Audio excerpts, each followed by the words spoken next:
The Bengaluru Reporters Guild had once unanimously passed a resolution urging journalists not to accept gifts offered by news sources, since gifts are often considered a compromise to the journalist's self respect and professional integrity. As the president of the guild, the veteran and ace journalist that we will be speaking with today, Sri C.T. Joshi, had played a major role in getting the resolution adopted. Self respect, integrity, and professionalism. These are the three words that are the hallmark of Sri C.T. Joshi.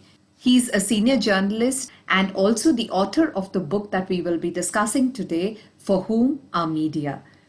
As he has said in the book, Sri C.T. Joshi has walked out of as many as 8 newspapers just because he was unwilling to sacrifice his integrity and self respect. For Whom Are Media is an eloquent testimony to his vast and varied experience, which covers almost the entire gamut of journalism today. In the last 5 decades of his journalistic career, Sri C.T. Joshi has worked in both print as well as electronic media in a myriad roles like the editorial consultant, the editor, executive editor, chief reporter, and even a columnist. As the owner of Karnataka's only bilingual newspaper, which is both in English and Kannada and is called Dhwani Voice, he has thorough knowledge of printing, publishing, and marketing a newspaper. He is one of Karnataka's few media men who is well versed in both English and Kannada journalism. It is an honor for me today to be interviewing Sri C.T. Joshi, discussing not just about his book For Whom Are Media, but a lot about his experience as a journalist, as a reporter, and his experience across over 5 decades of his journalistic career. I will be asking him questions across a gamut of topics. They range from, his personal experience. How did he land into journalism? His experience with his brother, who's also been a veteran journalist himself, Sri B.T. Joshi, about interesting anecdotes from his life, and what was it that encouraged him to write this book for us, which is called For Whom Are Media? Welcome, Sri C.T. Joshi, sir. There are a lot of personal examples that you have showcased in your book, For Whom Are Media. It definitely does chart the way the Indian media has metamorphosed from the pre-independence era to the independence era and post-independence era to today. But everything around us also has changed dramatically in the last 60, 70 years. So if there are 2 things, very important things that you believe that the Indian press could have done differently to become a better version of itself today, what would they be? Very good questions. I am very happy to answer them. Actually, there are so many things, but I will only select 2 only. One is that media is an important component of society. It has got certain social responsibilities. We should become voice of the voiceless and faceless millions. But have we become? My own experience, and it is the experience of so many others, is that we have not become. We have become handmaids of the elite and the powerful. It is a very unfortunate development. Most of them, they expect us to do something for good for the society, because we are part of society and we have so responsibility, certain responsibility towards it. But we have, I think, if I am not wrong, we have failed our society in this particular respect. Second thing is, we should have self-respect and dignity. News is our life. It is our bread and butter. But for the sake of news, to collect the news, should we sacrifice our dignity, our respect? I've seen so many people who have done it. Now, because of we demean ourselves, what has happened is we have become cheap. Unfortunately, that is what is happening. This is Rajdeep Sardi's context. He said people fear journalists, but they do not have respect for them. I think he's 100% or maybe more than 100% set. Right. And it is high time we rectify this and we earn our respect and dignity. If in this entire 50 plus years that you have been as a media person, who are your greatest inspirations in the Indian press and why? One is Mr. You must have heard of them. One Mr. S.V. Jayashree Rao. He was very reputed journalist of Karnataka. He was humanity in human form. He was so simple and so straightforward. Because of that dispute, I stopped going to my father's house for 10 long years. And when Jaisala and myself we were on a tour, I told him about this thing that I stopped going to his house for such long. And as if it was some achievement on my part. Proudly I said it, and he soundly scolded me. What, Mr. Joshi? What has happened? So are you going to still? He says, you must grow. Those words still I remember. And after this one, I realized my folly, and I forgot the past. Then I started again going to my father's house, and my wife died nearly 30 years ago. And even today, my relations with my father-in-law's people are very close and cordial. And very happy. I'm very grateful to Mr. Jeshir Rao.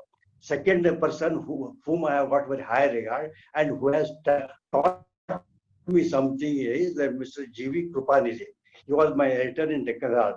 And when I joined the profession, I was just a bacha. He was already internationally known by a journalist. He was my editor. And one morning, what happened? I was typing in the office. Some old gentleman, he came and asked me, are you Mr. Joshi? I said yes, and I asked him about him. He said, I am G.V. Krupanidhi. I was really overwhelmed. A senior person who has been internationally relevant, he himself came to me and he introduced himself to me. I remember in my book, and I paid my respects. Only their memory is there with us, and I cherish the memory of both of them. Right, so very interesting. As you know, there are a lot of media schools today. Journalists are made in media schools. I'm one such product myself. So did you become a journalist by chance, or did you undergo any training to become a journalist? I never wanted to become a journalist. My brother is a family journalist, two is company, and three is crowd. But, but I wanted to have academic career. I finished my MA with Sanskrit and English. And meanwhile, Mr. R.R. Diwakar, he was a editor. And he told me when paper, my father insisted that I should respect his wishes that Diwakar's work as a trainee journalist. Uh, I was in Belgaum, our home time at that time. At 5 o'clock, we had train to come to Bangalore. Till 4:30, myself, my father, we were quarreling. He would say, "You go." I would say, "I will not go." Ultimately, in Karnataka, as a tennis journalist. And after about 3 or 4 months, I unknowingly I got so much in Sanskrit, and I was searching for an academic career. At that time, I received one letter from a college in Panaji, Goa. They had offered me the lecturer post as lecturer, but I had by this time I was so much interested and immersed in this profession, I rejected that offer. Is there any one incident in your journalistic career that you would like to relive, and why would you want to do it? Is there something that you would like to change, during that incident, with the hope that the outcome would possibly be a little different? You said which you want to relive. But this particular incident, I don't want to relive. I want to forget, but I'm not able to forget it. Now, there was a small report in my paper about one young girl called Punyavati. One report said that she is going to Germany for higher education. Next morning, when I read my own report, I was shocked. Punyavati had become Punyatithi. And one Mr. V.B. Manan, who succeeded as editor of after Krupanidhi, he was very strict disciplinarian. Even small mistake he would not condone. And this was a blunder. Then he called me as expected that I told him whatever has happened. Then he said, no, you forget it. I was told that girls, people just simply laughed away. After that, After 3 or 4 months, we received a letter, some news report from Germany. Poor girl, she was drowned in a river there. At that time, I felt so much of pain. Today, I got that pain. I don't know how I made Punyavati, I made her Punyachi. I don't know. I don't know. And I have taught in many journalism classes. I've narrated the incident so that the journalism students should be careful and extra careful. And that was another good lesson, or rather say, our bad lesson, which taught me some good things in the my career. I'm quite keen to know what is your take today. Like today, is the Indian press equally powerful or has lost its power when compared to online and electronic media? Certainly, it has not it has retained its strength.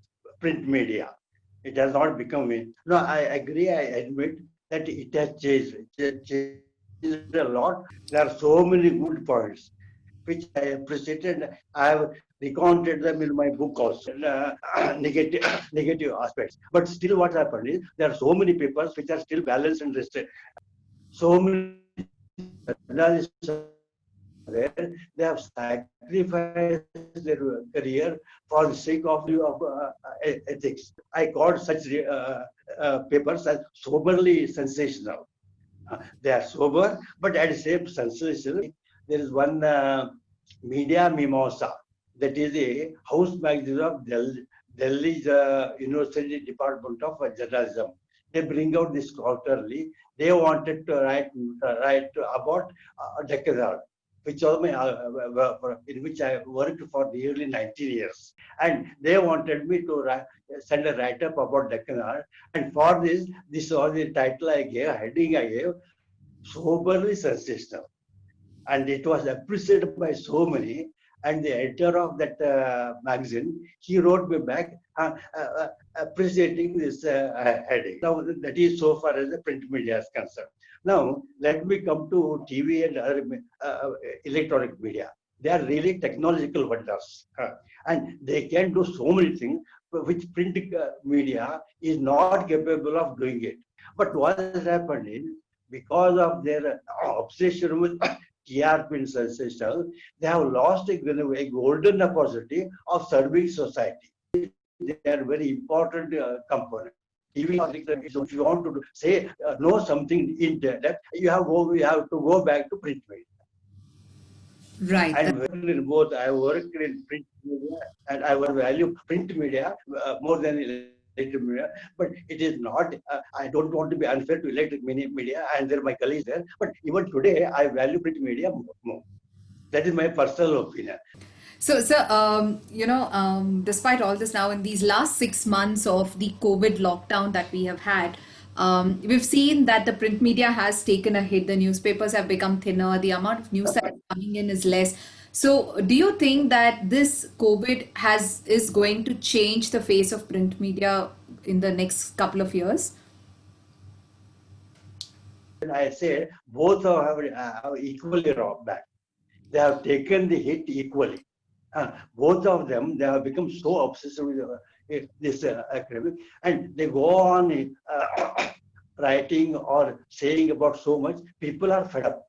In the beginning, people were interested, but now they stopped. Even I have seen my personal. I know many persons who have stopped reading newspapers and they have stopped switching on the TV. Yeah. And one incident I would like to tell in this context. You know, there was gas leak tragedy in Visakhapatnam, uh, which was not on such a big scale as Bhopal, but it was a big human disaster. In normal circumstances, uh, media would have given it enough attention. But in their obsession with this corona, what happened? They even forgot that such a human tragedy. Just there was a passing references after that incident took place for nearly a week or so. There was no report at all about it. Right. And that happened not only in TV. It happened in print media also. So in this particular respect, I equally blame both the types of media. Very interesting. So, sir, I have read your book, and I think it's very, very insightful for any media person. But I want to hear from you. Why do you believe, or what was the conviction with which you wrote "For Whom Are Media," and why should media students and media persons both read it today? Uh, just as a preface or prelude to this answer, I would say I have written one book in Kannada also. Subject is media, but the approach and everything is different. My first book in Kannada was published in 16, and after that the subject is same, but the approach and everything is different one. You must be knowing it is updated till 2020. When I published my book in Kannada, there was so much of keen interest on the part of the media students, journalism students, and it was published by our Karnataka Media Academy. And within about 6 months, we had to reprint it. And I'm very proud of that such an achievement. Why media students and media they should read it, because they will see their own image in the book. Whatever I have written has been thoroughly verified, and all the reports, as I mentioned in the book, have appeared in the newspapers. And wherever possible, I given even here and there publication. And some cases, as you know, practical considerations I couldn't mention, but they have been thoroughly verified, fair and clear and authentic picture of media today. And this is not what I am saying. Others who have read my book, as my Kannada book, this also book, and No, absolutely. I'm very proud of my book. Yes, I have read it myself, and I think it's a brilliantly written book, very simple to read, but it has so much of a wealth of information in it that it definitely is a mirror for each one of us who are working in this profession of disseminating news. So I think that's a fantastic book that you've written, and we're very thankful for it, sir. I don't know how to thank you for such a kind words and appreciation. I know. Absolutely And not. really, people like you, they encouraged me to write second book in English. First, I had no idea of writing the second book, because my first book it was so very well received. I was happy. I was content. But when my friends, they suggested, when you are, why don't you write in English also? And I'm very passionate about this profession, and I want very strong, uh, what shall I say, views or opinion about how it is going about. And at the same time, I'm very proud to say that I am very dispassionate. I think I've been very fair and very balanced in treating both negative and positive aspects. Right. And and I'm very happy about what I have written. You have dealt with a lot of politicians throughout your entire journalistic career. So, I've read incidences where you've spoken about where some of them have, the moment they've gotten power, they've looked down upon media persons. Some of them who have retained their passion for a media person. Some of them have used media persons to climb the ladder. But are there any two politicians that you believe have had a very, very high level of integrity? Now, again, I will mention two incidents about two leaders. Both of them are not mentioned in the book. One of them is, Ramakrishna Hegde, former Chief Minister of Karnataka. He was very jovial and he was very friendly with journalists. And he was one very good friend, close friend of almost all the journalists of Karnataka. And I knew him very well, and he knew me very well. Even journalists, media men, they used to at 10 o'clock or 11 o'clock at night, his PA would have gone to the house. He himself would take the phone. And early morning, even if you ring up at 5:30 or 6, he would immediately respond, and he would never get upset. And so I was so familiar, and for some reason, one morning I had to ring up, and I rang in about 6:30. Suddenly flared up. Who is Joshi? I don't know any Joshi, and he just declared. I was surprised. And I was shocked also. And more surprising that next day I got a phone call from him. Again, he himself called, through no PA or anybody. I'm sorry, Joshi, I was very upset yesterday. I should not have said. And he explained why it happened. That was election time. Just the previous day of after, perhaps I think it's, traveling for 3 or 4 days without sleep, without rest. He had just entered his house in Palace Orchards, and and it happened at that time, at the wrong time. Uh, Right. and these things happen. He's also a human being. He has put up so, and I could understand it. This is one Ramakrishna Hegde. Another leader, but I don't want to mention his friend, his name, because till today he is a good friend of mine. Okay. Now I knew this particular minister as student leader. He was doing his law, and he had entered politics, and he was a student leader. But on one occasion, there was some bandh in Central College, in Bangalore. We were all of our reporters. We were taking rest, and we were sitting on the compound of that compound wall of Central College. He came there and he asked me, Joshi, I want to have some private word with you. I said, okay. We went away. Sometime we said, he asked me, I am, yes, you are doing law. I am doing law. At the same time, I am joined politics. Now, because of my political activity, he said, I am not able to pursue law studies. He asked me whether I should first pursue or complete law degree and then join politics, or shall I remain in politics? Okay. I told him that you are a young man, you have got still life there. You can join politics anytime. So first you finish your law study, you complete it. Otherwise, later on you will not be able to complete it. I told him. Oh, it is a very good solution, he said, but he never did it. Then he became a minister in Ramakrishna Hari's cabinet. Then by the time, and then after he became minister, for the first time I met him in the corridor of Vidhan Sabha. Out of my old friendship, I asked, yes, sir, how are you? He simply didn't even respond to me. He didn't look at me. Haughtily went away. I was really shocked and surprised. But I decided I should give him his own medicine. So what I started is from he was minister, I am journalist. There were so many times, knowingly or unknowingly, wanted or unwanted, we had to come across. Every time we came across each other, I started ignoring him myself. This happened for 3 days, 4 days, 5 days, for occasions. Then after some few days, he himself stopped me. What, Mr. Joshi, I have not forgotten, in his loud voice, so that everybody around we should ask.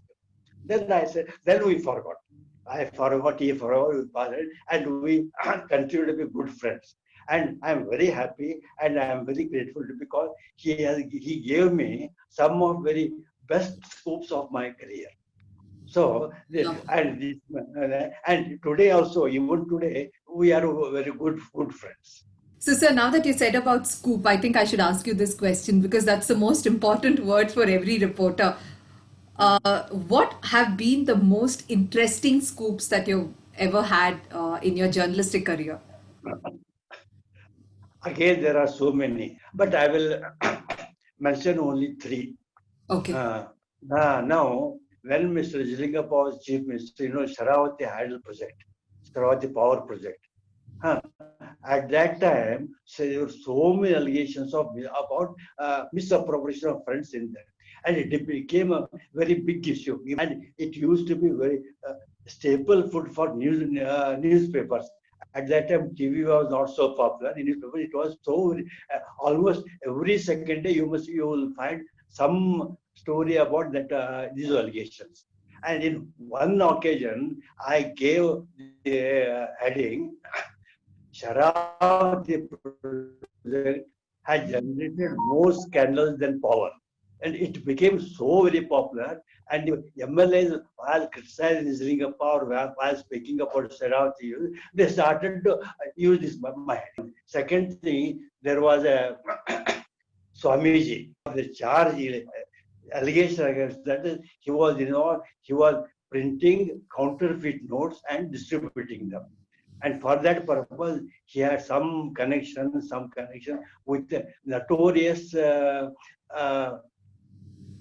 fake printer of Tamil Nadu.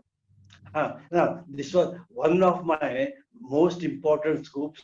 I exposed him. I exposed him. A funny thing or strange thing is, he was also a particular community. I was also from the same community. And the investigating officer, he happened to be from the same community.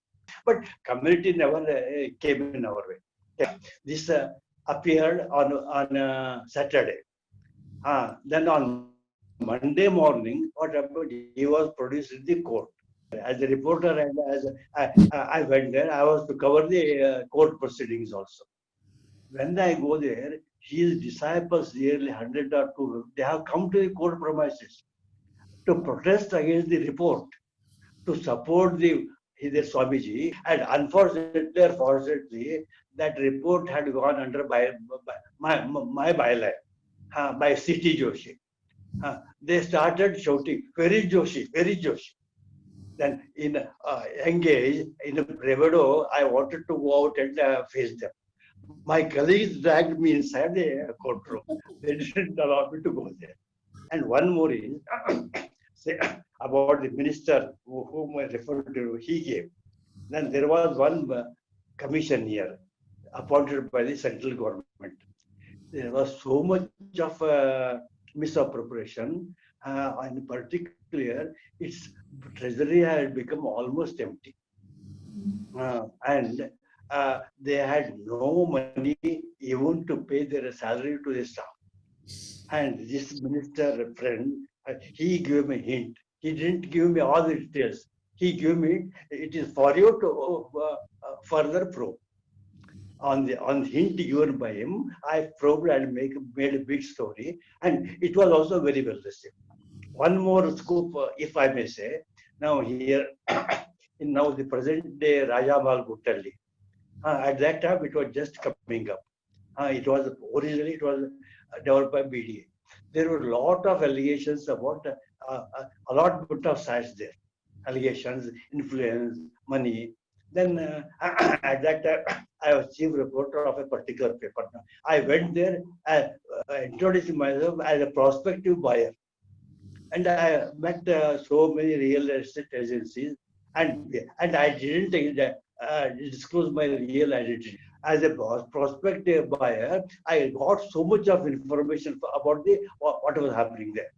As this happened, I used to go there for nearly 15, 20 days, almost every day, second day, I used to visit that area. And on one occasion, what happened is, one of the real estate whom I had contacted here, he spotted me. And I deliberately, I didn't want to meet him again. I went away. He chased me for nearly 2 months because he thought I was a buyer, prospect buyer. He didn't want to lose his customer. So for nearly 2 months, I was going my scooter. He was also on his scooter. He chasing me. I had a great difficulty in avoiding and coming back.